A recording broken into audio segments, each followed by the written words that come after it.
प्यारे मोहतरम हरदिल अजीज आशिक़ रसूल हाफ़िज़ दोस्त मोहम्मद हुसैनी जे अगवानी में ही जुलूस हर साल निकिरंदो आहे पर मां परे न वञा। अल्लाह फरमाए थो वरफ़अना लक ज़िक्रक महबूब तुंहिंजे ज़िक्र खे मूं रब बुलंद कयो आहे। सुभान अल्लाह।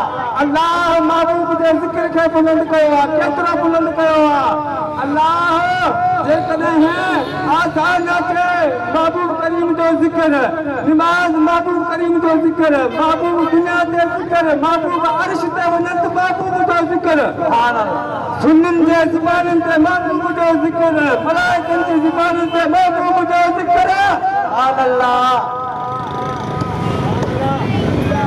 सुभान अल्लाह। तो सभिनी अल्लाह ज़िक्र बुलंद कयो।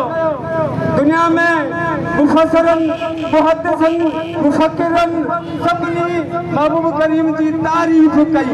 सुभान अल्लाह सुभान अल्लाह। असां महबूब जी तारीफ़ लाइ निकिता आहियूं न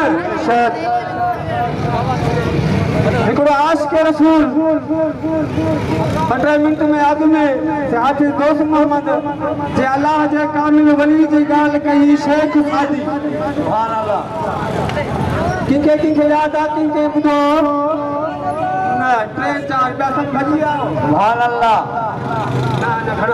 कलम खई जी महबूब जी तारीफ़ मां बि लिखां अहिड़ा शेर लिखां जो पूरी रूह ज़मीन में मशहूर हुजनि। सुभान अल्लाह। लिखे तो बल्लगल्लो लाद कमालिही जो शेर लिखी कशफत जाद जमालिही तो शेर लिखी हसनत जमियो किसालिही अल्लाह बे फरमातो शेर सादी सीखे मां रब चाहिदो उनका जिक्र कराइंदो आया। सुभान अल्लाह।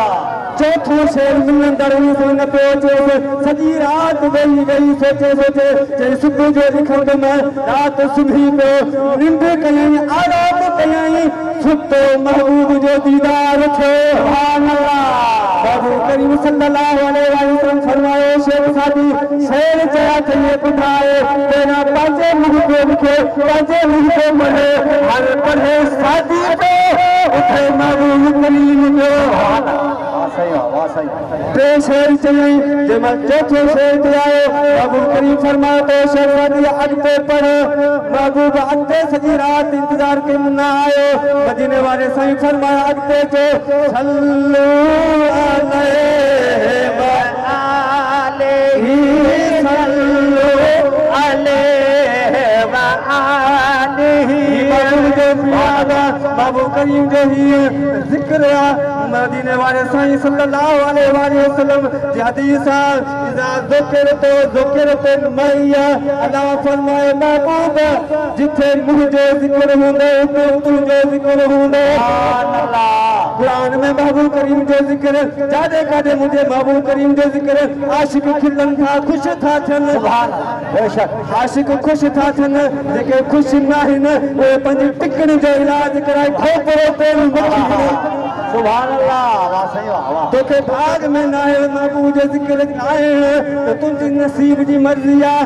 आशिक़ दा आख़िरी लफ़्ज़ हिकिड़ो ई आहे आशिक़ तो फरमाए तो नून नसीबनि वारनि खे ही नेमत थी आहे नसीब। सुभान अल्लाह। सुभान अल्लाह। जेके वणियो आहे उहो हथ मथे करे सुभान अल्लाह चओ। बेशक आखिरी शेर आशिक़ तो फरमाए तो नून नसीबनि वारनि खे ही नेमत थी आहे नसीब न त काॾे असां कोठिया ऐं काॾे हो त हबीब।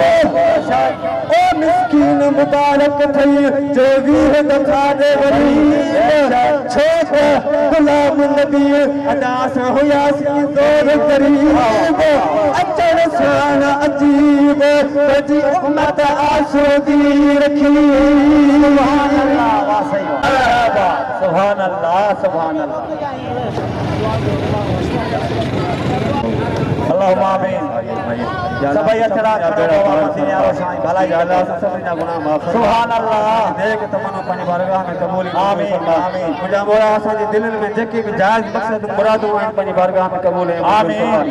ख़ुसूसन बिलख़ुसूस अदे शाहिद जा गुनाह माफ़ फरमा आमीन। नेक तमन्ना पंहिंजी बारगाह में क़बूली मंज़ूर फरमा आमीन। जा किनी जहान में बेड़ा पार फरमा कर्ज़ मर्ज़ मुसीबत सब दूर फरमा आमीन। घर में रिज़्क़ में बचने में बरकत नसीब अता फरमा भला रे दी मुंहिंजा मोला सभिनी जे मथां करम सल्लल्लाहु तआला अला खैर खल्क़ि मंदूर है सैयदना मौलाना मखदूमिना मुहम्मद व आलिहि व सल्लम ला इलाहा इल्लल्लाह